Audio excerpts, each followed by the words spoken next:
Hi everyone. That was a tough game, but welcome everyone to another edition of ECH Postgame Live on this Black Friday. I hope everyone had a really good Thanksgiving. Hope you enjoyed your day. Got to spend a nice day with family, friends, whoever. It's some good food. But it is Friday now, the day after Thanksgiving. Kraken right back at it, and this was a frustrating loss to the Vancouver Canucks. Especially after such a good effort to beat them last week. There's just still searching for a 60-minute effort. I feel like we've said this a few times this season, but we'll kind of break down the exact search for a 60-minute effort and how that came together. What went right, what went wrong. But first, I want to thank our sponsor for these post-game lives, Flat Stick Pub. So it's Black Friday. This is the time to get all your great shopping deals in today. But you know what? You don't have to wait. You don't have to have just Black Friday. Flat Stick Pub has these season-long specials all season for Kraken games. So before the game, 50% off games, and after the game, $1 off beer. And that's not just Black Friday specials. That is year-round specials. But a big thanks to Flat Stick Pub for sponsoring Post-Game Live. So let's dig right into chat here because let's just get started. Let's dive right into this one. Be goodbye 500. It was nice while it lasted. I know it was very nice. The brief time at 500 was not to be, but they can always get back there. Certainly saying Yanni and Karchi are my favorites tonight. And good to have some positivity kind of at the start of this thing too. Ty Karche, someone absolutely involved in this game, obviously scoring the one goal for the Kraken tonight, but also at the end there, seemed like he was kind of giving a mouthful to Niels Höglander, who hit Brandon Tanev earlier in the game. It was a hard, clean hit, but that Karche didn't forget. It knocked Tanev out of the game. I mean, it's really unfortunate that happened. But Karche kind of trying to send a message in the best way that he could at that point. Ends up getting kicked out of the game. Didn't really matter a ton.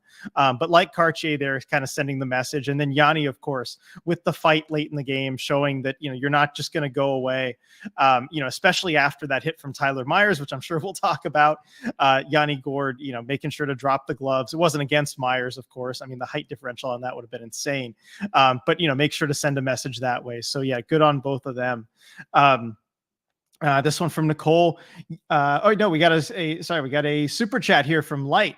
There we go. Just showed up on my chat window here. Very frustrating that the boys played well for, I think, most of the game. A better goalie burned us, and the Nucks used their chances. Hope Bjorky and Turbo are okay. Treat the wounds and beat the Hawks. Yeah, I mean, that's what makes this game so frustrating. Is I thought the Kraken did have some really good stretches in this one.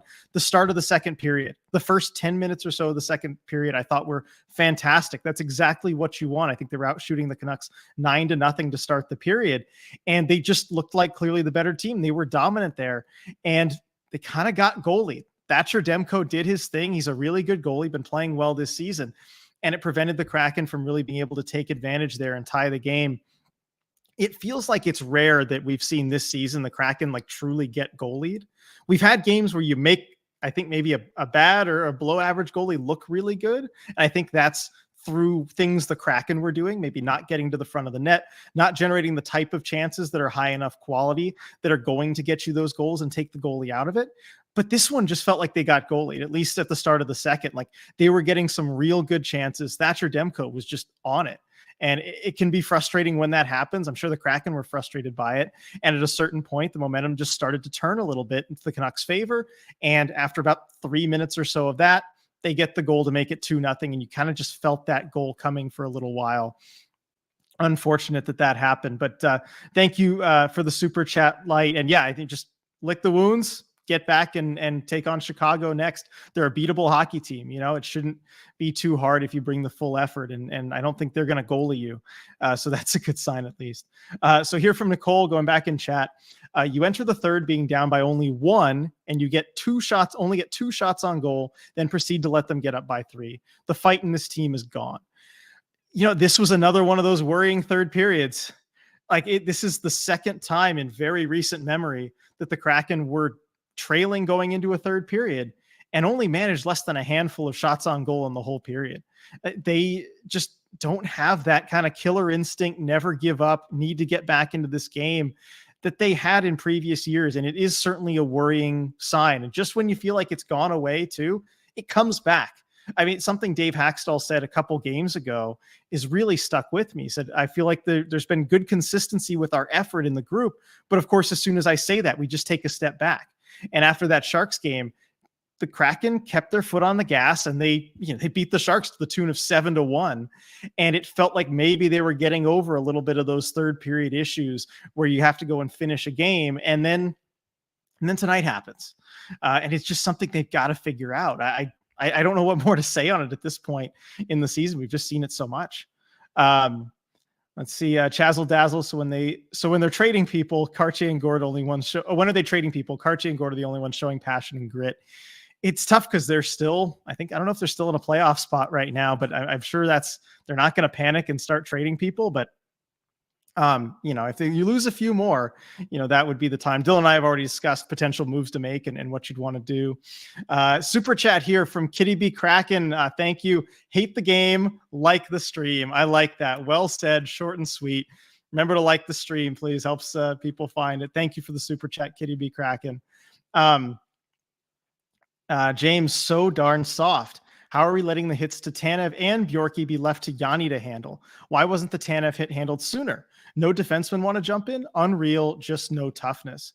And as far as the Tanev hit, like, this is a problem for the Kraken all season. I don't want to make excuses for it, but the Tanev hit was clean. And I think that's part of his frustration too. You saw how upset he was on the bench. And I think that's partly just being upset with himself, that he kind of put himself in that position because it was a clean hit, but a really hard hit. And so in a close game like that, I understand not wanting to put the Canucks on the power play right after that. The Bjorkstrand hit is the one where, yes, you want to call there. And I know it's tough to go after Tyler Myers, who is a giant. We know this, but to have no immediate response on that. What was the score exactly? I'm trying to remember what the score was with the Tyler Myers hit. Maybe you can help me in chat here what the score was, whether it was close enough that you're like, okay, we could still get back in this game, but I would have liked to see a response sooner on that because I didn't like that high hit on Bjorkstrand, especially a player who's been going for you like Oliver Bjorkstrand. I know Tanev has been too, but smaller guy, maybe can't defend himself as well. You have to have somebody to step in there. Bryson, even the broadcast wants Hayden. I wouldn't mind it at this point. I really wouldn't. And super chat from Light here with some good news. Light says, believe it or not, because basically everyone lost, we still hold a wild card spot. Wow. The losses coming in around the Kraken. I think that happened the other night too. Getting a little lucky with those out of town results. And I mean, it's interesting, right? Because you're holding on to a wild card spot. You are the 8th best team in the West, but you're also at like 80-point pace or something on the season. And like, that's not good enough, right? That won't get you into the playoffs. So, the Kraken still do need to improve, but thankfully the things around them are going their way. As I scroll back up to chat here, let's see. Jules, our possible future captain, was out there fighting for injured players. Yeah, everyone love/hate Yanni, fighting there, good for him standing up for the players. But I think a lot of us, maybe don't like that he was the guy to have to do it. That's been a theme this season. And then Fusion Mix, we're going to get a nice draft pick, y'all. I don't know about that. They're not bad enough to get that high a draft pick. Shoeshine, 4 days off to sit on this one. Bag skate tomorrow. No excuses for this stuff. It's interesting because the Kraken do have a practice scheduled tomorrow. So I think they might actually do it. Dylan and I have been speculating since he's up there and, we're kind of making our schedules, thinking that they might cancel practice tomorrow. We thought that before this game, but now I don't know. Maybe you do have a practice with a bag skate. I don't know. We'll see what Haxtell has to say after this one. I'm really interested to see what Dylan says Haxtell's take on this one was, because there have been a lot of games like this, I feel like recently, where Haxtell said that he likes the group's effort. It just one or two things kind of didn't go their way. I wonder if this is another one of those games. Kind of hope not, but we'll see. I'm really interested to see what Dylan can relay to us from that. So everyone stick around too, by the way. We got Dylan at Climate Pledge Arena. Will join us a little bit later on in this. So you can stick around so we can hear what the players and importantly, Dave Haxtell had to say about this one. Let's see. Looking through chat here. Yeah, just the flat third period, no one happy about that. Sergio, I feel sorry for the boys. Can't find any positive words for what we saw tonight. Yeah, I mean, getting good stretches, just, there's a lot of downsides to it as well. Super chat here from Schultz. Thank you, Schultz. This season, Kraken hockey is known as Kraken hokey pokey. You take one step forward, you take one step back. Yeah, and hopefully the Kraken can turn themselves around soon. But it really has been that this season. They just can't string together like these multiple good games in a row. Still don't have a 3-game win streak. I don't know. It's kind of baffling. You see the good sides of things. You see the positives. It's not all bad. There's a reason they're still in a wild card spot, but it's the consistency. I know we've said that word so many times in these post games now, but consistency is the key. Let's see. Yeah, I mean, Coop, not a fan of Myers being no response on Myers for the hit on Bjorkstrand. Let's see. Jules, is our rivals 1 Vancouver, 2 Colorado, then 3 Vegas? Since Vancouver always finds a way to hurt our players and we can't fight back against them. I'd still say Colorado is number 1 on the list of rivals. I think there's just more hatred. There's certainly between the players on the teams when those two play against each other, regardless of what's in the stands. And I think that there's more hatred on the fan side too. I'd still say Colorado's number 1 because of the playoff stuff. If there was a playoff series with injuries, it just magnifies everything. Vancouver, though, they might be at the number 2 spot at this point, I think. Given the injuries back and forth, I think there's certainly a lot of animosity, right now on the Kraken side of things. And also, seeing the response to the video of the Tyler Myers hit on Twitter, because we put that out there and there's been a lot of comments, kind of both fan bases have found it. There does seem to be some animosity there. Gunnar Hjulstad, why does nobody ever continue rolling 4 lines on the power play? Kraken should have done that tonight. Yeah, and you pointed out the power play, and that's really an area where you can point to that the Kraken kind of failed in the first period. Through the first 16 minutes of the game, the Kraken were on the power play more than half the game. Like more than half the time you're on the power play. And they couldn't convert. In fact, they gave up a shorthanded goal. And it's really tough to win when that happens, because a lot of the calls going forward probably are going to go the other way. And you have to take advantage of that opportunity. They couldn't do it. They couldn't really get a whole lot of quality chances either. And it was everything, right? It felt like the entries weren't working well. It felt like when you did get the entry, moving the puck to get set up wasn't working well. They didn't have their heads up. They weren't really looking for guys to pass to, who was open and who was not. There was kind of to me, it looked like there was a set play of, okay, you're going to pass it to this area and that guy will be open and then he'll pass it over. And then they didn't really bother looking to see if the guy was actually open. It was predictable. The Canucks were able to read it. And that's why they're able to have a couple of the breakaways going the other way. The second one leading to the shorthanded goal.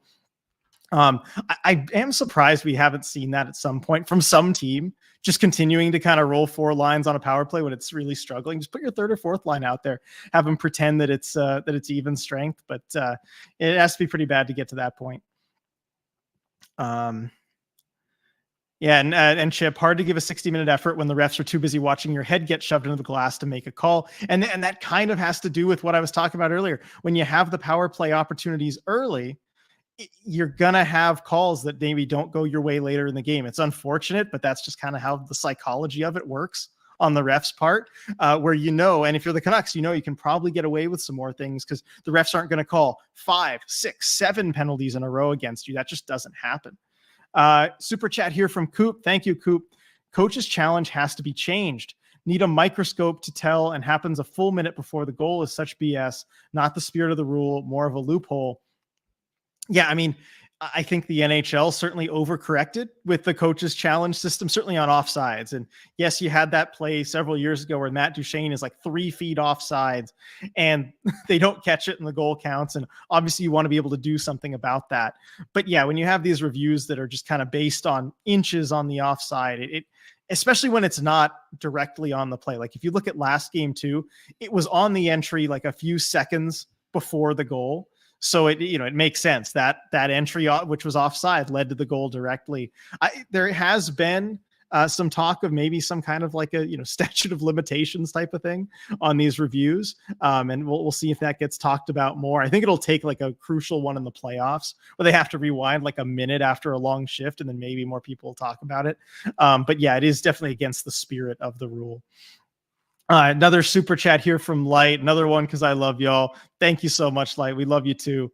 The Kraken are showing a lot of improvement since October, but it's slow. Could lead to a better second half. It's possible. And I do think there is a good point there. We are seeing the areas of improvement. Like, I was going to bring up the power play for one. Tonight's probably not the best night to bring that up, but overall the power play is improved. You're seeing a stronger, harder forecheck at times when it is good. The ability to dominate good teams like they did against Vancouver for the first half of the second period tonight. You are seeing that stuff. But yeah, the progress has been slow, and just the key is to bank enough points in the regular season where you just can't get too far behind the 8 ball. And so far they're not.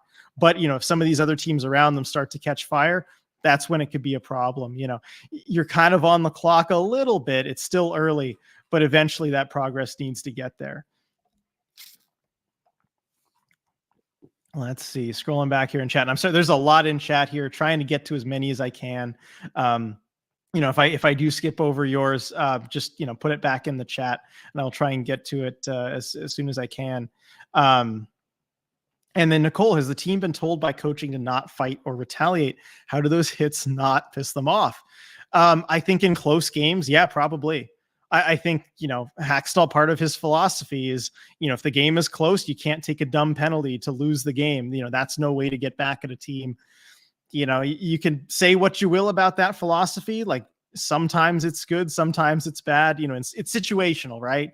But I think in close games, they're probably told not to retaliate there. Hunter, this team is just mid, no better or worse. I mean, for the time being, yeah, they're a 500 hockey team. It's weird because they're not just like mid on the ice. They're either really good or really bad, it feels like, which makes it a little bit more frustrating. And then, yeah, Autumn, a lot of people I see like Autumn, others talking about, how it's hard to believe they have a real chance when only a few guys seem to care and stand up. It's interesting. Like it's hard without being at ice level to know, how much they're annoyed by it, if they don't care, or if they just think, well, the best way to retaliate is on the scoreboard. But, it's enough of a trend that, you want to see something more than just, too little too late in the third period. Let's see. Sean, real concerned about losing Tanev and Bjorkstrand. That is a nightmare. Well, Bjorkstrand came back into the game, so that's good news. Tanev's going to be tough. We'll see how long he's out, or I doubt Hackstall will have any kind of injury update for him. We'll ask Dylan when he comes on. But yeah, that'll be tough because Tanev was a real difference maker since coming back from injury. I mean, he provided a lot of spark, a lot of jump, and kind of made the second line work. And so I'm interested to see kind of what they do if he's out of the lineup, if he has to miss time. I'm going to go back and look at some point at the line combinations that Hackstall went with after Tanev was out, because he's going to have to change things up potentially going forward. Let's see. Lots of stuff. I mean, it's the same, like things we talked about, Bjorkstrand, Tanev being out, the retaliation, the fight in the guys, some blame on Hackstall here. But wanting to turn it around against Chicago. Let's see if there's something else we haven't really talked about. Daniel, need more guys on this team that are young, dumb, and hungry. I mean, the youth, bringing in like Shane Wright and Ryan Winterton. While I wouldn't, they're young, yes. They're hungry, yes. I don't know if I'd say dumb, but I get what you mean there, Daniel. And maybe the time is there for another call up. I mean, it might be necessitated by Tanev being out, but whether that's like Podorowski or maybe Wright or Winterton back up, for a little spark there. It did seem to work for a little bit, although it, the energy kind of tailed off after the first game. It's the story of the season. Chip, we have the young and dumb down. Let's see. Scrolling down here. Oh, and Light, yeah, the hit on Bjorkstrand was when it was still 2-1. So I bet you that's why the lack of a response. It's still a 1-goal game, and I think the Kraken didn't want to. You certainly don't want to take a penalty, put the Canucks on the power play with a chance to put it away. I know that kind of happened anyway, where they made it 3-1, but you want to give yourselves a chance. So I understand there. You take a number and you try and make them pay later. And I think that's probably what they did. But you have to, I don't know. I'd like to see a better response than like Yanni going after someone who didn't do anything. It just feels like it doesn't make sense. Let's see. And then Rick, a little done to improve the team this offseason. No surprise that they're struggling. And yeah, I mean, kind of pointing at Ron Francis a little bit. It's tough. The Kraken didn't have a whole lot of cap space this past offseason to really work with. And so, I mean, next offseason is really the time when you have the cap space to make a major addition. But certainly someone like a William Nylander would make a world of difference on this team. Something going forward maybe to look at if this season continues this way. Oh, and Brooke, tomorrow is a season ticket holder event practice. Planning on going, curious to see what happens. Okay, so then they're definitely going to have practice tomorrow. If it's a season ticket holder event, I can't imagine they will cancel that. Yeah, I might see a bag skate or some punishment there. I don't think Hackstall will resort to the language that he did last statement practice at this one if it's a season ticket holder event, but that's really interesting. So guess practice will happen. Yeah, Sean saying, oof. Yeah, so thank you for the info there, Brooke. Yeah, that's interesting timing for season ticket holder practice. We'll kind of see what they end up doing. How hard he ends up skating the boys there. Let's see.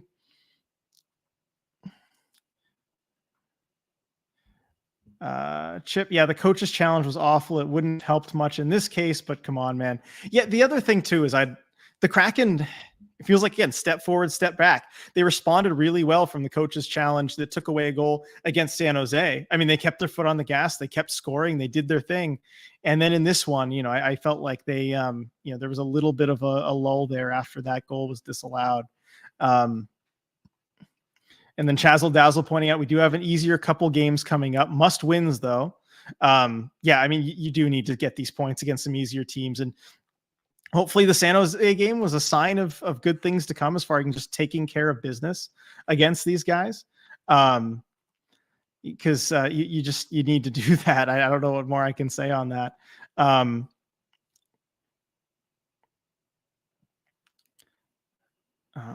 see. Man, yeah, Chip with a little bit of positivity in here. This is a disappointing loss, but our last 5 games were still decent. Can't be all doom and gloom based on this game alone. And there have been some good efforts in there. I think the frustration is just that we see how good this team can be when they're playing the way we know they can play. It's just getting it consistently that, they're not able to put together, and we see the potential there. And that's kind of what makes it frustrating, I think. The reality on the ground still, or in the standings, still isn't that bad. It's just, knowing there's the potential wasted there. And then Jessica, I'm more worried about the potential injuries. Yeah, that is a legit worry. Certainly if Tanev's out longer, and we'll see if Bjorkstrand's okay. But yeah, that's got to be the biggest worry for the Kraken out of this game tonight is just, how is Brandon Tanev doing? And we'll see maybe if we get an update tomorrow. I bet we'll get an update tomorrow if they're going to have practice. That's going to be really important. We'll keep our eyes on that. So, follow us on social media. The drill. Circling Seattle sports. How many more therapy sessions will I need before I'm healed, Doc? I don't know. The therapy sessions, it helps. There's certain things you can control in life and certain things you can't control. And the things you can't control, they're always going to be that way. We can't control what the Kraken do on the ice. But these therapy sessions are here to help you control what you can control, how you process that, how you work through it, and having some community to help us all kind of get through games like this together. So I guess that's maybe the best answer I can give on that front. Sean, some of these bad home performances are really getting scary. That being said, it was really good seeing the strong turnout at KCI this morning. Yeah, that was awesome to see. And I'm glad Dylan got to be there to see it, because I do see that stuff sometimes when you have a morning skate on a day where, people generally don't have work and they turn out. They really do. Kraken fans can pack KCI for these morning skates, and it is awesome to see the atmosphere there with everyone there. And so I'm glad Dylan got to see it, just to be there in the building. It's not the same as just kind of seeing a picture or a video. And shout out to the Kraken fans. I mean, look, there says a lot that we've got many of you in here. It's all the same thing, right? It's devoted fans that make this fan base what it is. And that's good to see. And, hopefully people aren't getting too discouraged, but seems like they're not, even after an up and down season, the people turning out today, that's awesome. And Viren with a different kind of opinion on the fighting here. I still don't buy that fighting has any real deterrent effect. It makes the fans happier, and that seems like about it. And what's the plan if Hayden gets injured in a fight like he did last year? There's so many other issues with this team. And, I'm usually not in favor of, like, I don't think having a goon in the lineup helps as a deterrent. I really don't. Like, that's kind of been my philosophy for years. But I think there has to be a certain response from the team as a whole, just that if something like that happens, the other team knows that they're going to have to deal with the response from you. And it's not like having a goon in the lineup to go fight the other team's goon. I've always thought that's kind of ridiculous. Doesn't make a lot of sense. But whoever is right there in that moment. And the problem is, I think, with this team, that just nobody seems to be willing to do that in the moment. And so at least if you have a guy like Hayden there, he is willing to do it. But, I don't think it's certainly not going to solve a lot of the other issues here. All right, good news. We have Dylan here joining us from Climate Pledge Arena. So let's get Dylan on the screen. Hey, Dylan. Hey. Doing, it's kind of a down, up, down homestand for you. Yeah. But I'm really interested in what the reaction was from the players and coaches after this one, because frustration certainly seemed like the word of the day, or at least in the word of the third period for the Kraken. Was that frustration showing, or was this kind of one of those where the guys just, kind of, you get in, get out? I wouldn't say frustration so much as disappointment.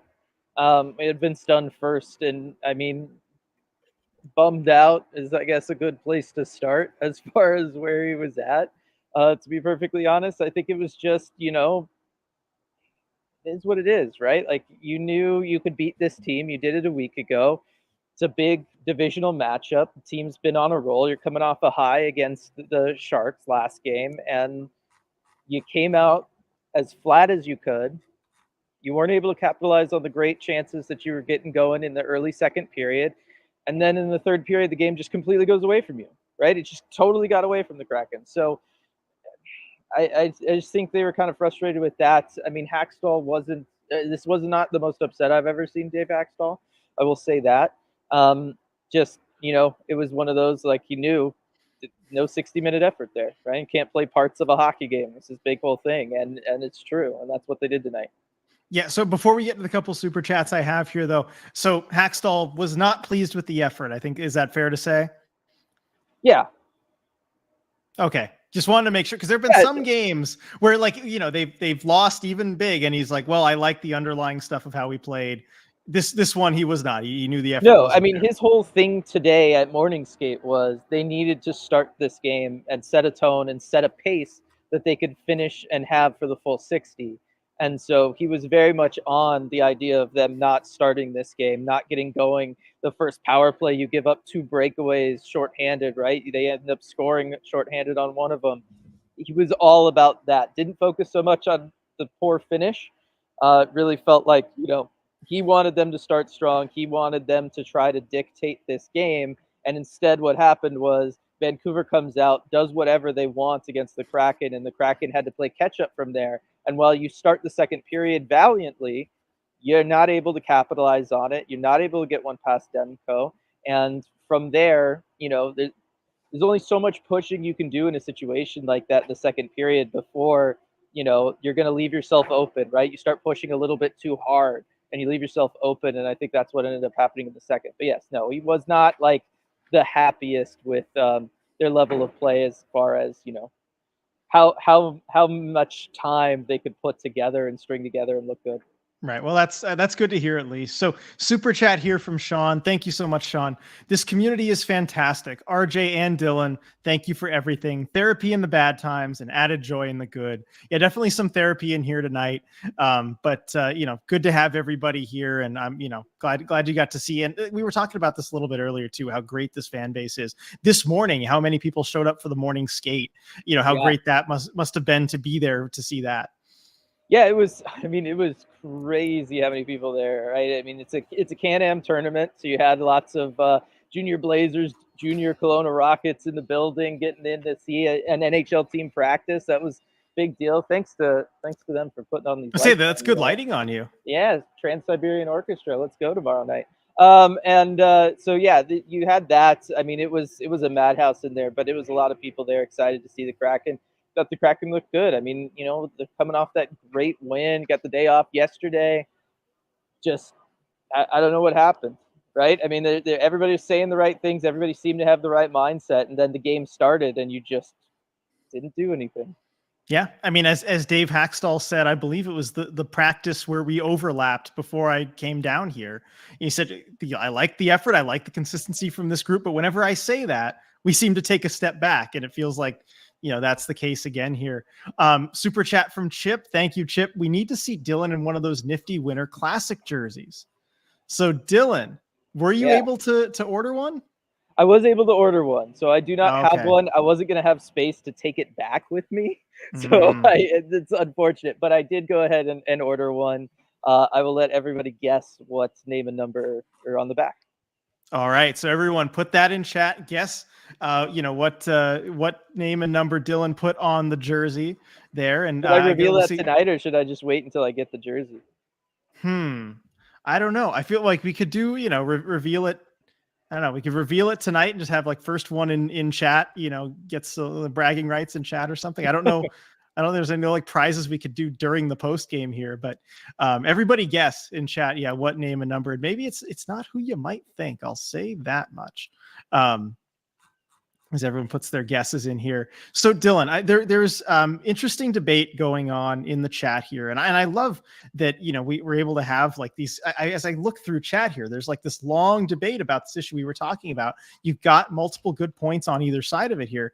As far as the fighting, the responses after big hits, something we've been talking about a lot this season, but you have a couple notable plays in this one. The hard but clean hit from Höglander on Tanev early in the game, and then the not a penalty, but I think still should have been a penalty hit from Tyler Myers on Oliver Bjorkstrand, catches him up in the chin later in the game. Bjorkstrand No real response. Too. Yeah, so I'm glad you agree with me on that. But, no real response from the Kraken on that, aside from, I guess, Karche maybe saying something to Höglander late in the game. And then Yanni Gourde does drop the gloves late, but it's not against anyone who really did anything. What do you think about, because like we've had a good debate, back and forth about like, what do the Kraken need to do? Is it even worth it to bring up someone like John Hayden? Would that help? Would it not? I mean, what's your take on the whole situation? Well, look, depending on how serious the situation is with Tanev, and he tried it, he came out a little bit to test it right before the third period started. Obviously, was not able to go. Hackstall had no further updates beyond that. We'll see about tomorrow.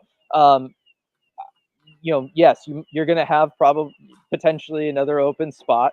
You're going to need to bring somebody up. They just sent back Polarowski, I'm pretty sure. So you're gonna have to bring somebody up. I don't know. I was kind of getting to this point already, and I think being here and seeing it in person, it kind of drove it home for me. I don't know that they really do need a John Hayden type, and they need to be physical. They need to establish this whole, if you hit one of us, we got to come back and fight you kind of approach. Do you need to be tough to play against? Absolutely. Do you need other teams to know that they can't push you around? Absolutely. But I think the far bigger problem for this team is that they cannot string together 60-minute performances. The fact that I just watched another third period where they allowed 3 goals, they entered it down by 1, and they had 1 shot on goal. That like John Hayden's not fixing that, right? No. Standing up for your teammate earlier in a game doesn't fix that. Like nothing fixes that other than just playing better. And I think that's just something that they need to figure out. I think that's a much bigger problem for them because you can be tougher to play against. I mean, Vancouver wasn't exactly really that tough in this game. They weren't going into the corners. They weren't bodying them up. They weren't doing much of any of that. I don't think that changes the narrative tonight. But I think if you're able to put on a push in the third period down a goal, that's a much bigger deal. I was talking with Kate Shefty of the Seattle Times earlier. Kraken have never come back from a 2-goal deficit this season. Haven't been able to do it. That's something you occasionally have to do in the National Hockey League, and I don't know that John Hayden's the guy to do that for you. Yeah, and something we've seen from the flip side of scores on Kraken games, we see is possible. Other teams do Yes, it. do We've it a seen lot. that plenty. So yeah, I mean, it's that is a pretty shocking stat there. They haven't come back from a 2-goal deficit yet this season, And that's not even like to win a game. That's just in general. They have never just been to tie down by it. 2 and come back and tied it at all. And so I know and I understand it, and it is frustrating. It's something that I would want addressed if this larger problem wasn't already existing in the space. Yeah, you got to triage things. A third period response on the shot counter is probably more important, at least right now. So we got some of the guesses in for the jerseys here. Zoe, Circling Seattle Sports, and B all with Larson. And of course, that really makes sense, of course, knowing Dylan. Tungsten Edge also with Larson. Is it Adam Larson, Dylan? It is not. I've already got that Adam Larson jersey, that sweet road jersey I picked up season 1 with the inaugural season patch. I'm good with that on Larson. Yeah, no. So I know you already have the Larson jersey, so you went with somebody else. Don't blame anyone for guessing Larson. That's kind of the obvious guess. Yeah. So Shoeshine guessing Tanev. We've got Bryce guessing Lauzon. Is it Jeremy Lauzon, Dylan? It is not Jeremy Lauzon. That would have been fantastic, especially if you will a trade into existence, right, RJ? Yeah, excellent. Just give the second round pick back. Yeah, but that would be quite the jersey foul. So we got Tanev, we got Gilberto with Cartier. Has anyone gotten it right yet? None of the ones that you've said. I know people in chat did get it right. It has been guessed correctly. All right, so we got by 2 people, I believe. We got Jessica with Bjorkstrand, and Gunnar with Bjorkstrand. Is it maybe Oliver Bjorkstrand? It is. I was just going to say I could give it the hint, which is it's another player that I vaguely have a connection to. Arguably, I have the strongest connection with Oliver Bjorkstrand, given he was with the Winterhawks while I was with the Winterhawks. And so, sure enough, it is Oliver Bjorkstrand. I went ahead and did that because of that connection there for the two of us, both being part of the Winterhawks organization at the same time. And I just thought, he plays fantastic, RJ. I love the way he plays. I love the style he plays. He's having a fantastic year this year. And tell me, if you went back 100 years to look at a hockey player, wouldn't he fit in really well as the newsboy, shouting out that the Metropolitans won the Stanley Cup? I think Jared McCann would fit in the best on the team. He's got the best old school hockey player face. But I think Bjorkstrand has the best like old school, just like, he'd be like the little newsie running around with the fun hat on. Oh, totally. Be wearing the hat and everything. Extra, extra, read all about it. Metropolitans win the Stanley Cup. Yeah. Yeah, no, that's perfect. So looking forward to when that comes in. BO saying, hey, Bjorkstrand is a good pick. I agree with that. Good job on the pick for the jersey there. So let's see. Congrats also to everyone who guessed it correctly. Jessica, Gunnar, good job. And shout out to Jessica and Lonnie for the pretzel over at the beer hall before the game. It was fantastic to meet both of you finally, and thank you very, very much for helping me fulfill my pretzel fix. Finally able to do it, RJ.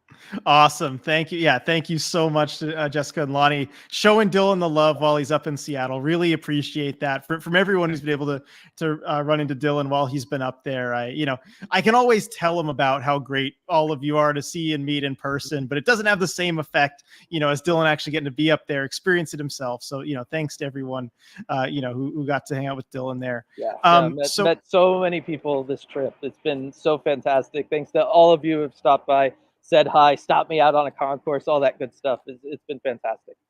Yeah, that is great. So I'm gonna, as I kind of scroll through chat here, can I pick one real quick? Yeah, go ahead. Just because this comes off of what we were talking about earlier with the whole do they need to respond more?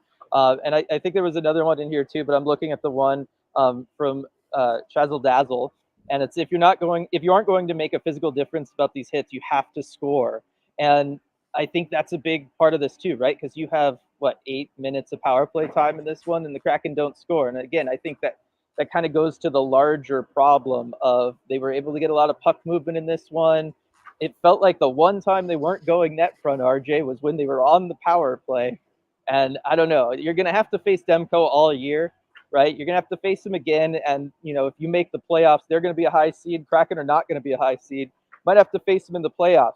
The one thing the scouting report on Thatcher Demko right now in my mind is get in his face, get your shot off, have a second person there for a rebound. And the Kraken were never able to get somebody there for the rebound. They've been doing a fantastic job these last couple games, right? We've been looking at the shot charts, all that kind of stuff.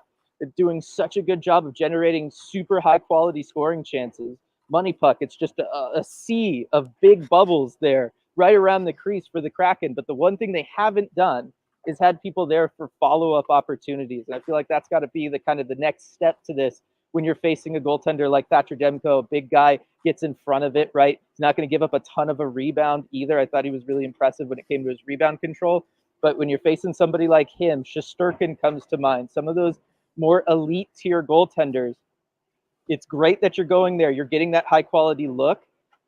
The way to beat them is with that follow-up chance, right? And I felt like Vancouver was able to do that against Joey tonight, and the Kraken were just not able to do it against Demko. Right. And it reminds me of like what they didn't do, but in the Tampa game, like they were able to get guys right to the front of the net against a very good Tampa team. Like that's how you exercise the demons there. Second, third opportunities. I think you make a good point. Right? Yeah, well, it wasn't in that game. He's been hurt. But it's that same idea of when you're facing a very large goaltender, right? Mm-hmm. These are all Johansson is a big goalie, yeah. These are all big guys, and they're guys that pucks hit them and they die and they fall right in front of them, or they like to make a lot of pad saves, right? These are all guys I think of as making pad saves. Shesterkin, Demko, they make a lot of pad saves. That means there's a rebound there. Right? There's always a rebound in and around the crease, but it's in and around the crease. It doesn't pop out wide or something like that. So you got to make sure you have that follow-up person going ahead and splitting the defense. Defense is all turned around at that point, right? They're all watching the shot. This is what NHL defenses do. They shouldn't be doing it, but they all do, the Kraken included. But you got to have somebody there who can then, skate past them while they're not paying attention and be there for the rebound. Yeah, and also you look at the one goal that they did score on the power play, even though it didn't count with Matty Beniers, but you've got the perfect screen there from Kyler Yamamoto in front of the net. Demko couldn't track that puck at all. Like if that goal counts, I feel like this is a different game here, and they've learned this lesson. Like, okay, get in front, screen, it's working. There were so many, like, if this thing happens, the rest of the game is different in this one. You have that opportunity. You have the first 10 minutes of the second period. If the Kraken are able to capitalize on one of those incredible chances they were getting, I mean, the puck could not leave Vancouver's zone, right? If they're able to score one there, you tie it up, or it's 2-1 earlier, all that kind of stuff. You're fine. You're in an okay shape, but they just weren't able to get that done, and the game ends up kind of getting out of hand in the third. Yep, agreed. Gonna read this chat here from Paul. Thanks for meeting me at the first intermission, Dylan. Just jumped on me.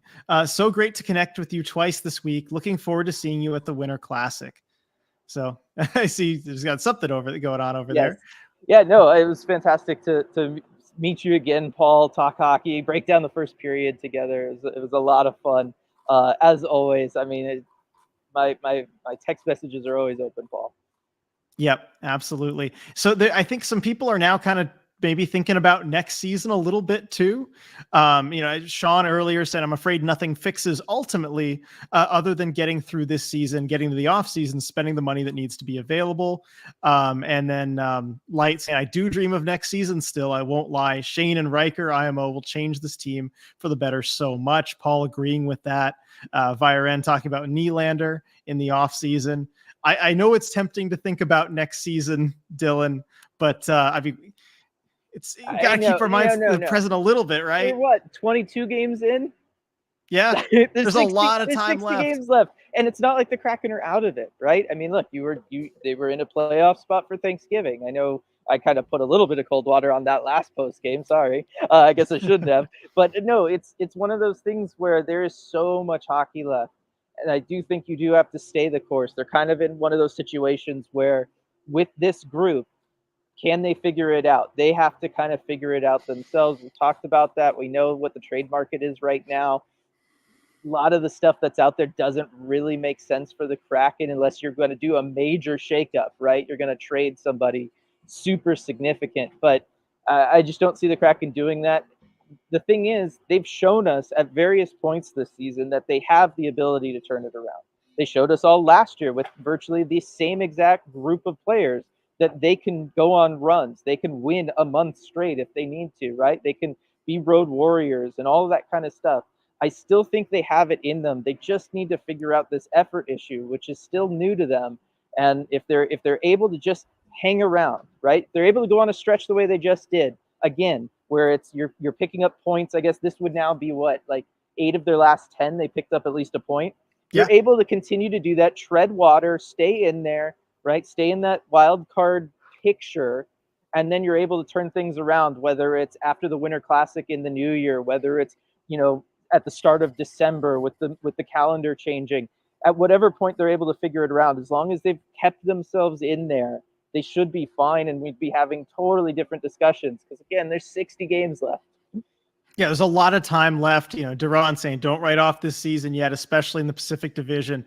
And I agree with that. And I think what people might be feeling is just that this team, there's clearly a potential out there that is just not being reached. And it can be frustrating, especially when it feels like as soon as they have it figured out, they take a step back. And I understand the feeling that like the only thing that really can fix it is like a William Nylander. But I do think this group has it within them without another addition to fix those things. We've seen the flashes of brilliance already. It's just about figuring it out. And I think you made a good point there. If they can just tread water long enough and just pick up points until you can figure it out, like that's kind of the name of the game this season. Right. And I see some of the comments here in chat. I mean, be patient doesn't make for interesting discussion, however accurate it might be. I know it doesn't, right? And sorry if I'm changing kind of the discussion. I know, it's important that everybody gets to have their say in this. But I also think like Bryce is right here. The West is top heavy enough right now that the Kraken could still be this weird sometimes, and you can sneak into the playoffs. I think then you could start having the longer discussion, kind of like Sean's trying to say, where even if you make the playoffs, are you really going on a run? You have to try. There isn't really an alternative is the problem, right? This is not a team that's like, trying to rebuild and, oh, well, they just didn't quite get it started and take that next step this year, but they can do it again next year and they'll just add another asset to the cupboard. This is a team that needs to go now. Right, you've got Yanni Gord for this year and next year, and that's kind of it. You've got Eberle for potentially only this year, right? These are strong pieces. These are the guys that are the most consistent on an inconsistent team right now, and you need to make the most of that while you have them around to educate the young guys, teach the young guys, and help establish a culture, because you're still only 2 years old and 22 games, and that culture is still up in the air, especially right now this year. And so I still think that's important. Yeah, I think so too. And speaking of culture, Duran saying Belmar's a veteran who knows what it takes to win. And then Daniel a little bit later asking what you thought about Belmar's play, kind of being able to see him in person there. What have you thought of his game? Really the last 3 games that you've been able to see in person. And then also just kind of given where this team culture is at, how important is he to the room? So I guess I'll start with that second question first. He is a guy, just, when you're in practice, morning skate, whatever, when he walks into the room, he's always got a smile on his face, right, RJ? You know this. Oh, yeah. He's always talking. He's engaging with people, with his teammates, I should say, right? He's not exactly like walking up to the media, hey, let's talk. Let's have a big conversation, right? Nobody would do that. No player would ever do that. But he's engaged with his teammates. He's always looking for somebody to talk to. You can see him scan the locker room and just go over and talk to somebody or call them over to his booth and get things going. And I think that's really important, especially if a team is going through a patch the way they're going through right now, where maybe they're inconsistent, they're treading water, you're about 500, you're giving up leads, all that kind of stuff. To keep that camaraderie going, to keep those relationships going, to keep a positive energy around as he's, whether he's speaking French, he's always got that smile, all that good stuff.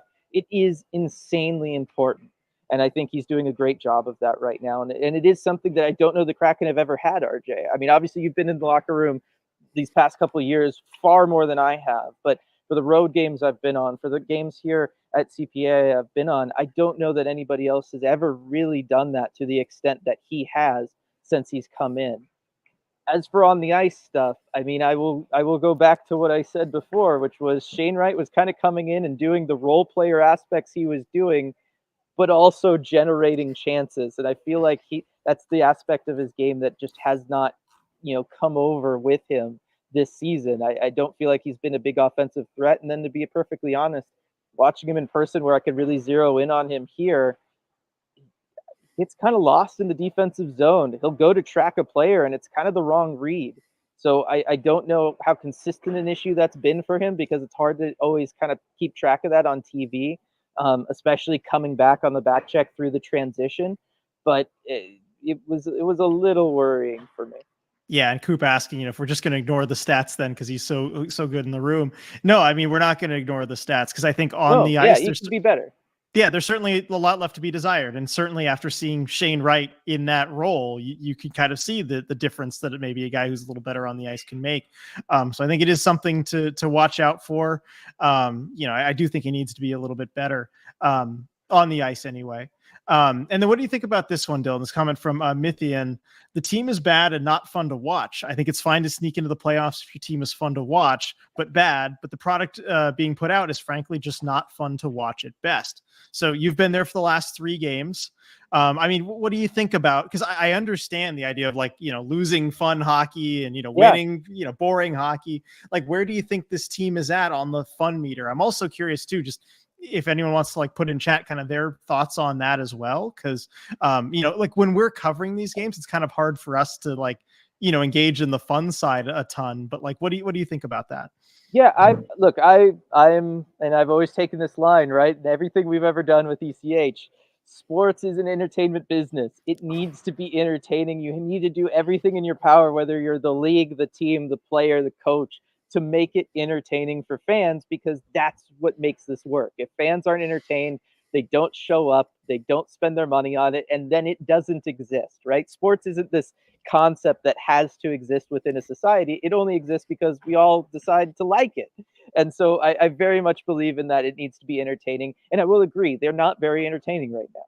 They're not. When you consistently put forward third period efforts where you're getting sub 5 shots on goal, right? When it's the time to come back and win a game, which is exciting. When it's the time to hold on to a lead, which is exciting. All of the things that make sports entertaining, where you're on the edge of your seat, where your heart is pumping, where every single shot both ways has you going, right? That's what sports needs to be. That's what hockey needs to be. And this team, the way they play, they just cannot do that, right? For whatever reason, they're incapable of doing that, because they just can't show up for third periods when entertainment is where that needs to be. That's where it's easiest to come by. That's where it's the most emotionally engaging if that game is close. And they do such a good job of getting into third periods where the game is close, right? Yeah. And they have the setup, but they just can't seem to figure that out.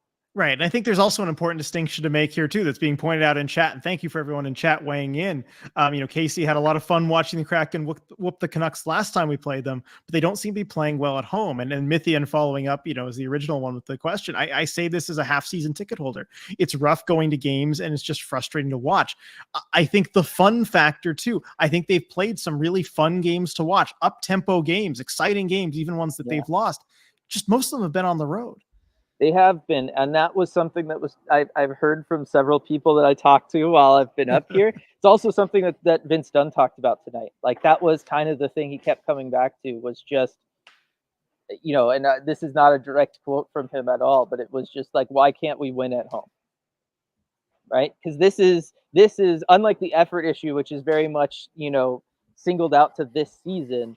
The not winning at home, that's never happened for this Kraken team, right? Last year was a fantastic season for them.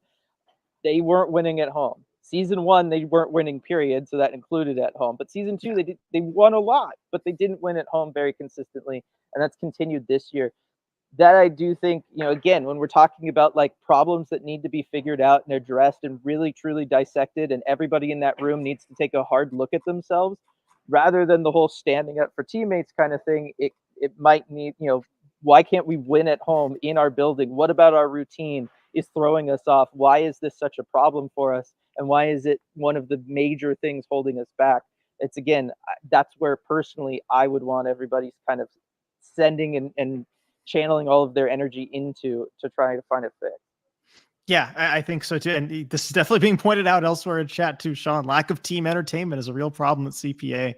Um, and then Duran, until this season's Canucks team, generally boring hockey was winning hockey. Vancouver's proving you can be an exciting team and win. Part of that is, is a bit of shooting luck, and I think the Kraken maybe saw that a little bit last season too. When you're shooting at a really high percentage, like it kind of makes things more fun because you're scoring. But I do think in the NHL nowadays, a decade ago, it wasn't like this. 10 years ago, 2012, 2013, boring hockey was winning hockey, but I don't think it necessarily has to be anymore. No, I mean, the league has really worked kind of hard to get away from that, right? Like, I mean, nobody can tell me with a straight face, right, that those Kings teams, those two Kings teams that won Stanley Cups, RJ, were really all that exciting to watch from a fundamentals of hockey standpoint, right? It was dump and chase, beat the other team's blue line into submission so that you could win in game 7 every series, right? Like that's basically what they did. I guess it was fun if you're into that, but the only people into that are coaches. So it's one of those things they have worked on. Scoring has gone up. They've worked on ways, different systems have come in. The players are just different, right? The players coming in, they're used to not playing physical when they're younger. They're used to focusing on developing skills. You look at guys like Logan Cooley here. I'm going to out Logan Cooley here, who has all these videos from when he's 8, 9, 10 years old out there on YouTube of him demonstrating how to do like trick shots. You look at Trevor Zegras, and he's out there and he's trying to do Michigan's in NHL games. And it's because that was their focus through development. It wasn't here, you got to learn how to hip check somebody, right? If you want to make it through juniors and all of that stuff that we used to see, because there's been more of an emphasis on developing skill. There's been less of an emphasis on things like fighting, being super tough at a young age, having checking at all at certain age groups that they used to have checking at. And so I do think that there's an element of that the whole league is moving towards, just because the youth leagues have changed. Yeah, and that's thankfully a good change to the game there. So I'm kind of scrolling here through chat, and there's a couple things because there's been this larger conversation going on here. Go ahead. I was just going to say, I think what we have right now developing, RJ, is the next episode of the deep dive, where we talk about the core of the Kraken and who actually is that and what is the long-term approach. I know, as I'm seeing this develop, I was trying to think of like the best way to kind of jump into this, but there were so many good comments, like one after the other. I'm like, well, okay, where do I start on this? But yeah, I think that's probably on our end, probably better for like a longer form discussion about the core, because I think there's more stuff I just also need to kind of think about and really flesh out what we've seen recently, the returns from this season and kind of where that leaves the core. The one thing I will add personally, though, is I know somebody up ahead here, I don't remember who it was worried about kind of just being mid forever in that, dreaded middle tier like the Flyers were for so long. I don't think the Kraken are any danger of that because of the prospects coming, because the way you get caught in that tier is by not drafting well. And so far, what we've seen, the Kraken have drafted very, very well. And I think there's a lot of agreement with that statement, in the comments here. They got the top scorer in the WHL, the OHL, and Liga right now? Like, pretty darn good. When was the last time a team could say that, right? So I'm with you. They might be mid right now. I would say right now this Kraken team is the definition of mid. But the future doesn't look like that. I will also say, RJ, for the deep dive, I think it'll be interesting to kind of take a look at things beyond just contracts, because we tend to do that a lot. Obviously, you do a fantastic job on the Patreon armchair GM streams. But I think it's time to maybe take a look at the idea of, okay, what does the core look like from a culture standpoint, from a development standpoint? What is the timeline for the pieces in place that Ron Francis is going to have to work with?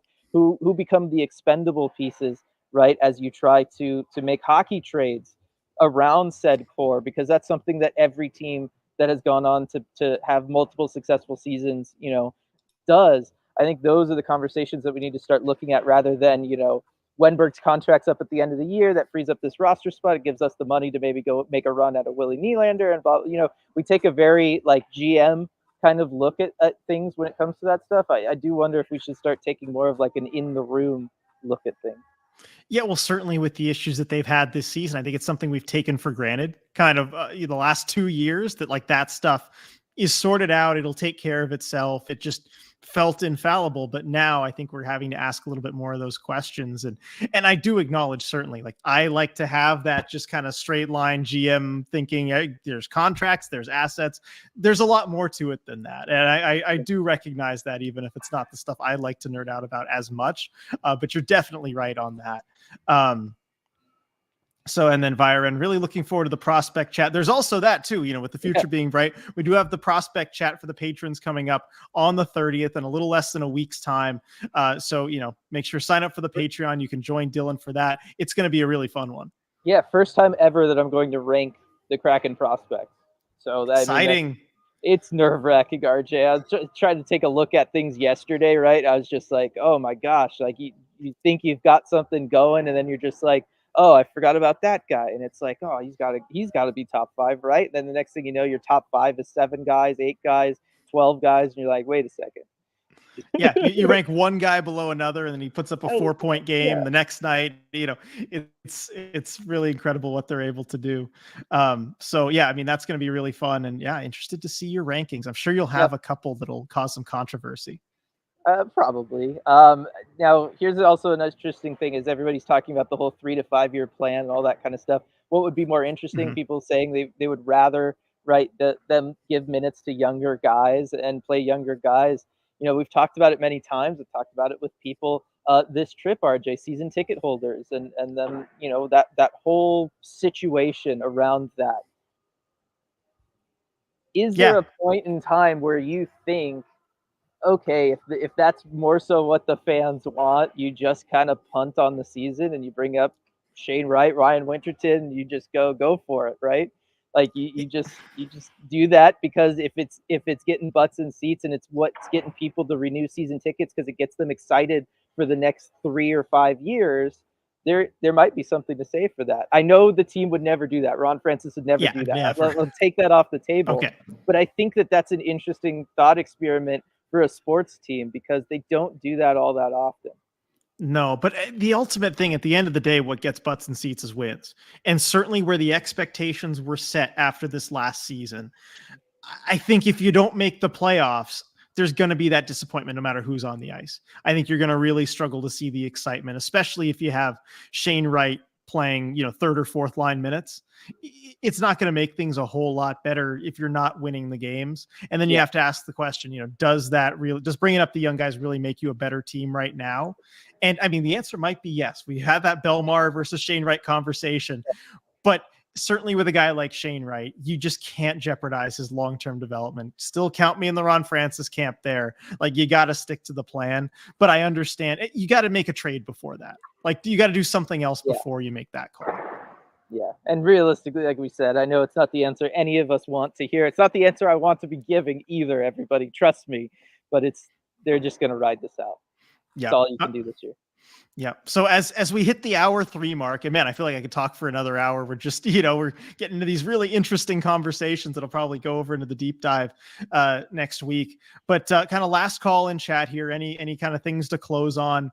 And in the meantime, Dylan, I mean, any takeaways from this week of games being there in person? I know I kind of asked you a similar question after the last game in San Jose. I mean, anything special about this one? If not, I can kind of punt to another comment here. No, I mean, look, it's been so fantastic to be up here. Like I said, the number one thing for me has been being able to meet people and hang out, whether it's people like, Paul earlier that I had met previously, whether it's people like Jessica and Lonnie, who I was able to meet for the first time. And I know I'm singling those groups out, but I've been able to meet so many of all of you. People tell me, you're listening to this right now on your commute back home after the game, right? All of the great stuff. I can't really put it into words, like how special it is, how much it means to me to be able to do something like that, and put faces to the names that I see in these chats all the time, and to just have that kind of real human connection beyond, talking from 1,800 miles away or whatever it is.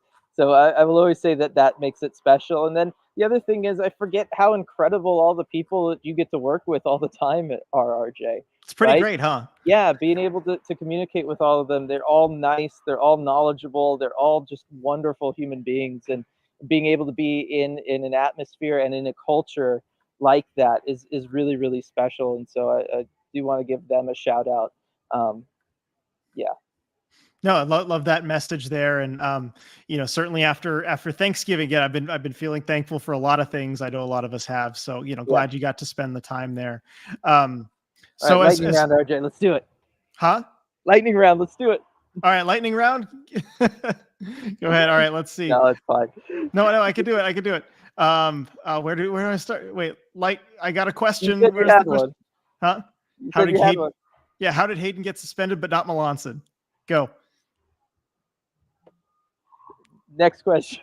Okay. All right. Let's see. I was gonna say, look, I have no idea how the AHL works when it comes to that kind of stuff. Who the decision makers are. I mean, things are unbelievably more casual within that league than from the NHL. So I guess I will say that. I'll just kind of blame it on that. Maybe, I don't know. Yeah. All right. Lightning round continues. Chazzle dazzle. Matty will rebound. He certainly will. Matter of of when, but he will rebound. He has the last week up until this game. Really, he's looked great. Yeah, absolutely. Yeah, not tonight, but up until this game, certainly. And Light, Vegas didn't hurt their fan base. They won the cup and brought Vegas a sports championship. We criticized their player moves, but it paid off. And I know there was a comment earlier that missing the playoffs can actually help you sometimes. I am a big believer in that generally. It's not what the Kraken need right now, but it's certainly what Vegas needed. It's what San Jose needed in 2015. I remember that well, going to the cup final the next year. It can help you in the long run. Yeah, it gives you time to rest and recover, especially if you're a team that Sharks team that had lots of long runs already. So it's just a lot of hockey on bodies that are aging, and there's an element of that potentially with the Kraken, right? It's not all of these guys are 20 years old like Matty is. It's that aspect. It's the resetting of expectations. It lights a fire like nothing else, right? You play in a league where half the teams make the playoffs, and then you're on the outside looking in. I can't think of anything that's a better motivator, right? Outside of money, but they all already have that because they're in the league. So Yep. That's the next best thing. So there are things that can do that. It helps reset the expectation maybe for the fan base, take some pressure off people. But yeah, it's a tough one. All right. So last chat here. We'll close it out with AK possibly suit up Afra. Do it. She's ready. She's so ready. The cold weather right now. Oh my gosh, she'd be loving it if she was up here. She is ready. They could do it. Good. Put her in, coach. We know Dave Haxtell likes dogs. We've seen him interact with Davy Jones. Yep. No, she would be great in there. I think she could kind of do, fill in for Tanev a little bit, right? Mm-hmm. She's got that energy. You've seen her run around in circles, RJ. I've run around with chasing her around in circles. Yeah. She looks exactly like him on the PK. She's just running over here to this person, running over here to that person, right? Back and forth. She's the solution to the PK with Tanev out. Yep, she is the Tanev replacement. That is perfect. All right, so thank you everyone for joining us for this post-game live presented by Flat Stick Pub. Thanks again to Flat Stick Pub for sponsoring each and every one of these post-game lives. Through good, through bad, they're with us. They're part of the ECH community. Go show them some love. Thanks everyone for watching, and we will see you next time.